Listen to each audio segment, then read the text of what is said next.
எல்லாருக்கும் வணக்கம். Morning Moon சேனலில் மறக்காமல் எல்லோரும் சப்ஸ்கிரைப் பண்ணுங்கள். ஆக்சுவலாக இன்றைக்கி உள்ள கண்டென்ட் என்ன பேச போகிறோம்னா, அப்பார்ட்மெண்ட்டில் ஸ்டே பண்ணுறதுக்கும் வில்லாவில் ஸ்டே பண்ணுறதுக்கும் அட்வான்டேஜ் டிஸ்அட்வான்டேஜை பற்றி தான் பார்க்க போகிறோம். இதோட மந்த்லி ரெண்ட்டு இதை பற்றி டீட்டெயிலாக பார்க்கலாம்.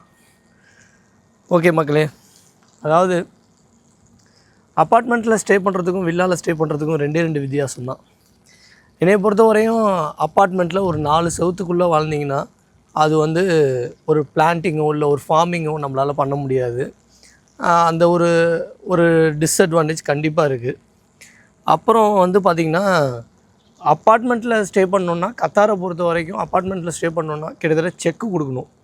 அதாவது இப்போ எஸ்டான் எக்ஸாம்பிள் எஸ்டான் அப்பார்ட்மெண்ட்ஸ் இருக்குதுன்னு வைங்களேன். அங்கே 2 BHKலாம் பார்த்திங்கன்னா 3500 ரியால்லேருந்து உங்களுக்கு இன்க்ளூடிங் எக்ஸ்க்ளூடிங் 3200 ரியால்